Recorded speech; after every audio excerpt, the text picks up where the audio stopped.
ഞാൻ PSC degree 10th എക്സാമിന് വേണ്ടിയാണ് പ്രിപ്പയർ ചെയ്യുന്നത്. എൻ്റെ പഠന രീതികളാണ് ഞാൻ പറയുന്നത്.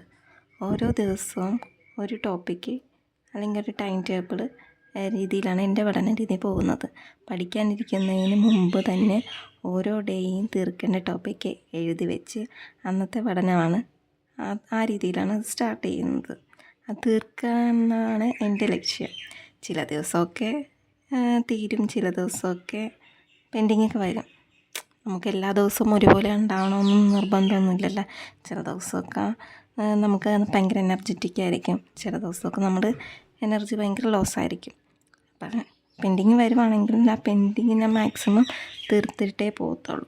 ഡെയിലി ഞാൻ നോക്കുന്ന ടോപ്പിക്കുകൾ എന്നൊക്കെ പറയുമ്പോഴത്തേക്കും maths, English, Malayalam, current affair മസ്റ്റായിട്ട് നോക്കും. SCERT ഞാൻ ഓൾറെഡി തീർത്തതാണ്, അതൊക്കെ റിവിഷൻ ചെയ്യും. അങ്ങനെയാണ് ഇപ്പോഴത്തെ എൻ്റെ പഠന രീതി പോകുന്നത്. പിന്നെ മസ്റ്റായിട്ടും ഒരു question paper, previous year question paper weekly ഒന്നായിട്ട് ഞാൻ തീർക്കാൻ മാക്സിമം ട്രൈ ചെയ്യും. കാരണം വീക്കിലി ഒന്നേ തീർക്കത്തുള്ളൂ. കാരണം ഒരു ടോപ്പിക്ക് ഒരു ക്വസ്റ്റ്യൻ പഠിച്ച് അതിൻ്റെ എക്സ്ട്രാ പോയിൻറ്റ്സും പഠിച്ചായിരിക്കും ഞാൻ പോകുന്നത്. അപ്പോൾ ആ ഒരു ക്വസ്റ്റ്യൻ പേപ്പർ എങ്ങനെയായാലും തീർന്നു വരാനായിട്ട് എനിക്ക് വീക്കിലി ഒരു ദിവസം വീക്കിലി എടുക്കും. അതായത് 7 ദിവസം, ചിലപ്പോൾ 5 ദിവസമൊക്കെ എടുക്കും. അത് വേറെ ഒന്നും കൊണ്ടല്ല, ഇപ്പം എൻ്റെ മാരേജ് കഴിഞ്ഞതാണ്. അപ്പോൾ നമ്മൾ ചെന്ന് കഴിയുമ്പോൾ ഞാൻ കുത്തിയിരുന്ന് കോൺസ്റ്റൻ്റായിട്ട് അങ്ങനെ നോക്കാനൊന്നും സമയം കിട്ടാറില്ല. പിന്നെ ഞാൻ അങ്ങനെ ഒരു ക്വസ്റ്റ്യൻ പേപ്പർ കംപ്ലീറ്റ് ചെയ്യും. പിന്നെ ഞാനൊരു ഓൺലൈൻ പ്ലാറ്റ്ഫോം എടുത്തിട്ടുണ്ട്, സൈലത്തിൻ്റെ. കുഴപ്പമില്ല, നല്ല രീതിക്കാണ് ക്ലാസ് കിട്ടുന്നത്. അതും പെൻഡിങ് വരും. പെൻഡിങ്ങൊക്കെ ഞാൻ തന്നെ ഇങ്ങനെ പിന്നീടായിട്ട് തീർത്ത് പോവും. അങ്ങനെയാണ്. എങ്കിലും ഓൾറെഡി പെൻഡിങ്ങൊക്കെ ഉണ്ട് കേട്ടോ. മെയ് 2 ശരിക്കും ഡിഗ്രി പ്രിലിംസ് സ്റ്റാർട്ട് ചെയ്യും. ആ മെയ് മാസം തന്നെ 10th പ്രിലിംസ് എക്സാം ഉണ്ട്. ജൂണിൽ ഇപ്പോൾ പോലീസിൻ്റെ കൺഫർമേഷൻ വന്നിട്ടുണ്ട്. ശരിക്കും പറഞ്ഞാൽ PSCയുടെ എക്സാം ഒരു കാലഘട്ടം തന്നെയാണ് ഇനി അങ്ങോട്ട് നടക്കുന്നത്. എല്ലാത്തിനും നന്നായിട്ട് പ്രിപ്പയർ ചെയ്യണം, നന്നായിട്ട് എഴുതണം എന്നുള്ള ലക്ഷ്യത്തിലാണ് ഇപ്പോൾ എൻ്റെ ഒരു ഫോക്കസ് ചെയ്തുള്ള പഠിത്തം. ശരിക്കും നല്ല ഒരു PSC ഓപ്പർച്യൂണിറ്റിയാണ്. ഈ ഡിഗ്രി പ്രിലിംസ് തന്നെ 13-13 പോസ്റ്റിലേക്കാണ് 10th പ്രിലിംസ് നടത്തുന്നത്. ശരിക്കും നന്നായിട്ട് പഠിച്ച് നന്നായിട്ട് നേടിയെടുക്കാൻ കഴിയുന്നത് തന്നെയാണ്. ഇനിയുള്ള ഡേ എങ്കിലും എല്ലാവരും നന്നായിട്ട് ഫോക്കസ് ചെയ്ത് പഠിക്കുകയാണെങ്കിൽ കംപ്ലീറ്റ് ചെയ്ത് കുറേ ടോപ്പിക്കുകൾ കംപ്ലീറ്റ് ചെയ്തെടുക്കാം. മാത്സ്, ഇംഗ്ലീഷ്, മലയാളം അതൊക്കെ ഒരു 50 മാർക്കോളം വരുന്ന പോർഷൻസും അതൊക്കെ കംപ്ലീറ്റ് ചെയ്തെടുക്കാൻ നമ്മളെ കൊണ്ട് സാധിക്കും. പിന്നെ ഞാൻ എൻ്റെ PYQ പഠിക്കുന്ന രീതി എന്ന് പറയുമ്പോഴത്തേക്കും ഇപ്പോൾ PSCയുടെ സൈറ്റിൽ നിന്ന് പ്രീവിയസ് ഇയർ ക്വസ്റ്റ്യൻ പേപ്പർ നമ്മൾ ഡൗൺലോഡ് ചെയ്തെടുത്തിട്ട് അതിൻ്റെ പ്രിൻ്റ് എടുത്തിട്ടാണ് ഓരോ ക്വസ്റ്റ്യൻസ് അതിൻ്റെ കണക്റ്റഡ് ഫാക്ടേഴ്സ് ഞാൻ തന്നെ എൻ്റെ ടെസ്റ്റിലൊക്കെ സെർച്ച് ചെയ്ത് അങ്ങനെയാണ് ഇതൊന്ന് നോക്കി പോകുന്നത്. പിന്നെ ഞാൻ സൈലം ആപ്പ് എടുത്തതിൻ്റെ അഡ്വാൻറ്റേജ് എന്ന് പറയുമ്പോഴത്തേക്കും ഇപ്പോൾ ഒരു ടോപ്പിക്ക് തീർന്നെന്ന് വെച്ചോ, ആ ടോപ്പിക്കിനെ പറ്റിയിട്ടുള്ള PYQs അവർ കുറച്ചെങ്കിലും ആഡ് ചെയ്യും. എല്ലാമെന്നല്ല, കുറേയൊക്കെ അവർ ആഡ് ചെയ്യും. അപ്പോൾ അതിനെപ്പറ്റിയും പറയും. അപ്പോൾ ഒരു ടോപ്പിക്ക് തീരുമ്പോൾ ആ PYQ നമ്മൾ കണ്ടാണ് പോകുന്നത്. അപ്പോൾ അത് ഒത്തിരി ബെനിഫിറ്റാണ് നമുക്ക് ഈ PSC പഠനത്തിൽ.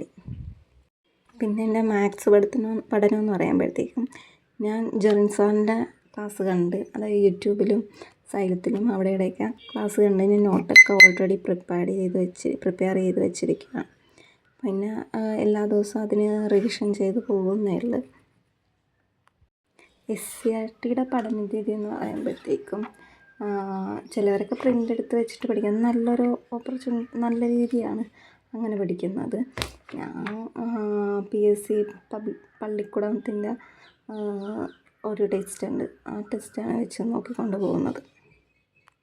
ശരിക്കും നമുക്കൊരു ലക്ഷ്യം ഉണ്ടാകും, നമുക്കൊരു ഫോക്കസ് ഉണ്ടാകണം, ഒരിടത്തേക്ക് എത്തണം, ഇന്നത് വാങ്ങണം എന്നുള്ളത് നേടിയെടുക്കണം എന്നുള്ളൊരു ഫോക്കസ് ഉണ്ടെങ്കിലേ ശരിക്കും PSCയിലേക്ക് വന്നിട്ട് കാര്യമുള്ളൂ. കാരണം നമ്മൾ വന്ന ഉടനെ തന്നെ കിട്ടുന്നൊരു ജോബല്ല. നമ്മൾ നല്ല സ്ട്രഗിൾ ചെയ്ത് നന്നായിട്ട് പഠിക്കാൻ തന്നെ നമ്മൾ സ്ട്രഗിൾ ചെയ്യണം. അപ്പോൾ അതിന് വേണ്ടിയിട്ടൊക്കെ ടൈം കളയുമ്പോഴത്തേക്കും അതിനൊരു റിസൾട്ട് ഉണ്ടാക്കി നമ്മൾ എടുക്കണം. അതാണ് ഏറ്റവും വലിയ അഡ്വാൻറ്റേജ്. ഞാനൊരു 30 ദിവസത്തെ ചലഞ്ച് പോലെ ഓരോ ടോപ്പിക്കും ഓരോ ദിവസവും ഓരോ ടോപ്പിക്ക് വെച്ച് പഠിക്കുന്ന എൻ്റെ പഠന രീതി യൂട്യൂബിലും ഇട്ട് തുടങ്ങാമെന്നുള്ള രീതിക്കാണ് യൂട്യൂബൊക്കെ സ്റ്റാർട്ട് ചെയ്തത്. നിങ്ങൾക്ക് മാർക്ക് വാങ്ങിക്കണമെന്നുണ്ടെങ്കിൽ, നിങ്ങൾക്ക് ജയിക്കണമെന്നുണ്ടെങ്കിൽ, നിങ്ങൾക്ക് പവർ വേണമെന്നുണ്ടെങ്കിൽ, കിടിലൻ കരിയർ വേണമെന്നുണ്ടെങ്കിൽ, 4 ആൾക്കാരെ മുമ്പിൽ ചെന്നിട്ട് നിവർന്ന് നിന്നിട്ട് അഭിമാനത്തോടെ നിൽക്കണമെന്നുണ്ടെങ്കിൽ മര്യാദയ്ക്ക് ഇരുന്ന് പഠിക്കാൻ തുടങ്ങിക്കോളി. ഇനി എന്ത് നിങ്ങൾ കളിച്ചു കഴിഞ്ഞാലും, നിങ്ങൾക്ക് എത്ര ഫ്രണ്ട്സ് ഉണ്ടെന്ന് പറഞ്ഞു കഴിഞ്ഞാലും, ഒരു 5 കൊല്ലം കഴിഞ്ഞ് കഴിഞ്ഞാൽ നിങ്ങളുടെ മുന്നിൽ നിങ്ങൾ മാത്രമേ നിങ്ങൾക്ക് ഉണ്ടാവുള്ളൂ. നിങ്ങൾ എപ്പോഴും ആയിരിക്കും, വേറെ ഒരാൾ നിങ്ങളുടെ കൂടെ ഉണ്ടാവില്ല. ഒരു മനുഷ്യൻ തിരിഞ്ഞു നോക്കാനുണ്ടാവില്ല. നിങ്ങളുടെ ഫ്യൂച്ചർ സെറ്റ് ആക്കേണ്ടത് നിങ്ങളുടെ മാത്രം റെസ്പോൺസിബിലിറ്റിയാണ്. അത് നിങ്ങൾ ചെയ്തിട്ടില്ല എന്നുണ്ടെങ്കിൽ കഴിവുള്ളവർ അത് ചെയ്യുന്നുണ്ടാവും. അത് ഒരു കൊണ്ടുപോവുകയും ചെയ്യും. അവരെ നോക്കിയിട്ട് നിങ്ങൾ അസൂയപ്പെടുന്ന ഒരു ദിവസം മാത്രമേ നിങ്ങൾക്ക് ഉണ്ടാവുള്ളൂ. നിങ്ങളുടെ ലൈഫിൽ എന്തെങ്കിലും വേണമെന്നുണ്ടെങ്കിൽ വർക്ക് ഫോർ യുവർ സെൽഫ്. നിങ്ങൾക്ക് വേണ്ടി പണിയെടുക്കുക. നിങ്ങളുടെ ലൈഫിൽ സമാധാനവും സന്തോഷവും പൈസയും ജീവിതവും ലക്ഷ്യതയൊക്കെ വേണമെന്നുണ്ടെങ്കിൽ വേണമെങ്കിൽ പണിയെടുക്കുക.